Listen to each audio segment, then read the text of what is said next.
разговараме со господин Слободан Петковски, професор по хемија. За почеток, професоре, колку години работите во нашето училиште? Во нашето училиште сум запослен од 96-та година. Значи, работам некои добри 17 години. Инаку прв пат сум запослен 95-та година. Една година работев како професор во хемиско училиште и после таа година се ослободи место за професор во училиште и дојдов овде и од 96-та година, од 2 септември, сум во училиште. Што правите за да ви се одвива часот во најдобар ред? Што правам? Ништо посебно. Се трудам да ги заинтересирам на некаков начин учениците, мада предавам предмет хемија, кој на поголем дел од децата не му е баш многу интересен. Станува збор за материјал кој е релативно потежок, по-специфичен, кој е поврзан и бара редовно учење и бара поголема дисциплина и ред, за да се знае што е сработено, да се дефинираат точно некои работи, бидејќи тие се неопходни, за да може понатаму полесно да се совладува останатиот материјал. Така да се трудам повеќе да ги вклучувам учениците во наставниот час, да даваат тие некакви размислувања, идеи за сетото, па потоа да видиме, да ги елиминираме тие идеи што воопшто не се добри, да кажеме што е тоа што не е добро, да видиме кои се релативно добри, како би можеле да ги надополниме или кои се целосно добри и зашто се тие добри, така да кога би му се давала активност на учениците, нивната работа едноставно ги тера да бидат активно вклучени во часот и да бидат помирни. Дали си ја сакате вашата работа во училиштето со децата и што ве натера да изберете баш оваа професија? Училиштето и работата со децата, да бидам искрен, на почеток кога се запишав и студирав, го студирав смерот за инженери и завршив инженер по хемија. Потоа, бидејќи немаше место каде да се работи како инженер, ми испадна можност да работам со ученици во училиште, го завршив и другиот смер за професор, така да го добив и званието професор и почнав да работам и како професор. На почеток мислев дека е подобро да се работи во некоја лабораторија, да се експериментира. Мислев дека тој дел повеќе ми лежи, отколку теоретската работа и работа со ученици, мада и едната и другата работа си има своји добри страни и лоши страни, така да не се жалам од работата. Сум задоволен од тоа што го работам и сум задоволен од тоа како го работам, мада учениците си се ученици, сепак се тие деца, знаат некогаш добро да ме налутат, ама знаат некогаш и добро да ме насмеат, така да работата си е работа. Колку години го изучувавте факултетот и каде? Факултетот го изучував 4,5 години. Се запишав тогаш во времето кога јас студирав. Се полагаја приемни испити за на факултет. Во дел од приемните испити полагав математика и хемија. Го положив приемниот дел и факултетот ми беше во мирување една година, со тоа што бевме обврзани во тоа време да одиме да служиме војска во тогашната ЈНА, Југословенска народна армија. И по враќањето од Југословенската народна армија отпочна студирањето,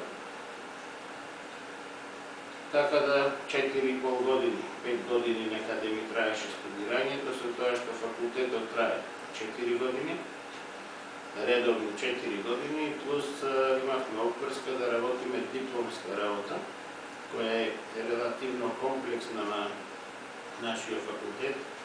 Има доста експериментални работи кои треба практично да се сработат и внесат во таа програма, а додека не се изчистени поголем дел од испитите во четврта, професорите не даваат да се работи такво нешто, па затоа прво мора да се среди со испитите, а потоа треба дополнително време за работа на дипломската, која би спомнал дека е прилично комплексна, се работи со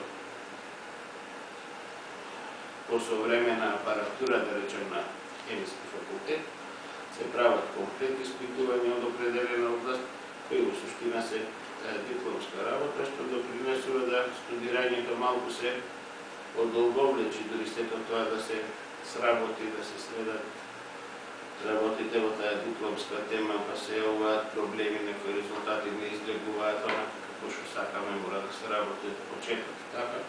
Некогаш не сме расположени да работиме и се сакаме самите да си даеме малце одмор и слично, така да студирањето околу една нецела година ми се пролонгира, односно продолжи точно заради ова. Обично какви принципи на работа употребувате во училиште? Принципи, начини на работа. Обично, како прво, се трудам да бидам редовен начин, да бидам навреме дојдем на работа. И обично под тоа навреме дојдем на работа, сметам дека треба да бидам некои 15-20 минути барем порано дојдем на работа, со цел да можам да оставам бентијага, да си земам мантил, да видам во кои класови треба да предавам и слично. Каков ми е теко на работниот ден односно на часовите. Се трудам навреме да бидам појден на час и да го реализирам она што сум го планирал за наставниот час, бидејќи за секој наставен час имаме некаква подготовка, план на работа и определен дел од наставниот материјал кој треба да се реализира.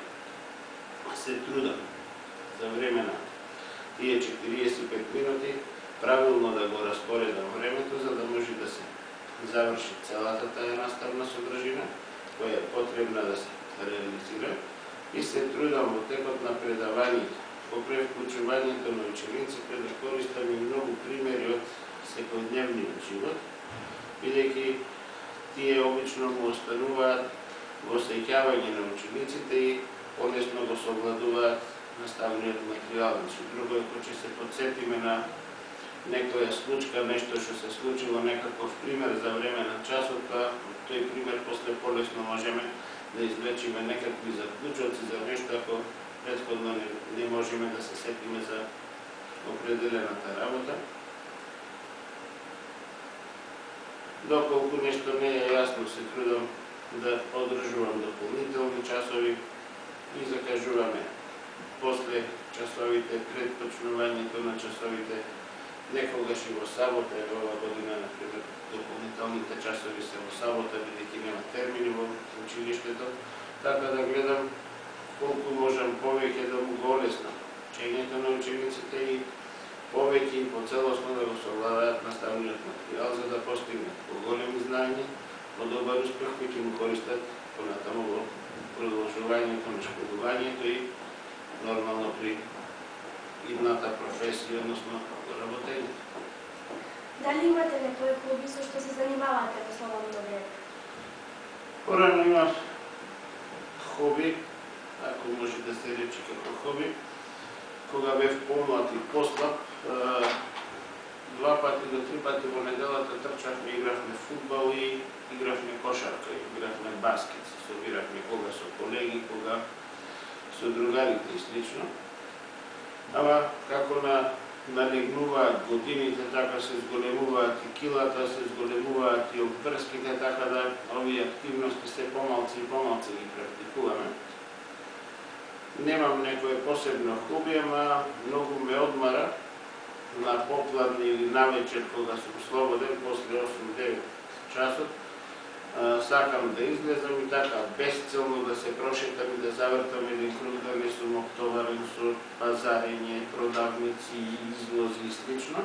Така едноставно, само како некаква активност, еден круг, и тоа релативно ме одмара од работата пред компјутерот, работата овде во училиштето. Посебно некој хоби и нема.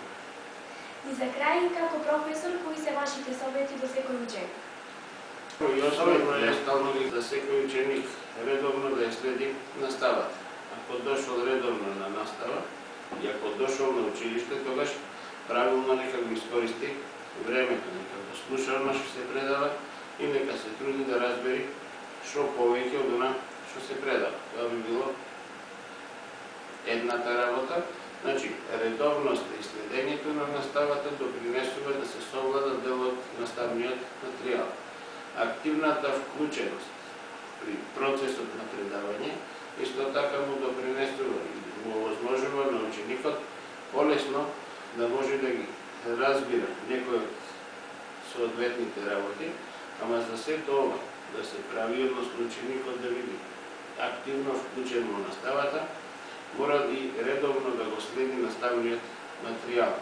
Бидејќи, уште еднаш би спомнал, хемијата е наука, каде се бараат континуирани знаења, односно тие се поврзани и она што сме учели претходно ни овозможува да го користиме за објаснување на следното и сето тоа се надополнува. Бидејќи ако не го знаеме првото, тогаш не можеме да го знаеме и она што би следувало после тоа. Значи, имаме предмети, например, како македонски јазик, можете да прочитате едно дело и да бидете активно вклучени во разработувањето на тоа дело.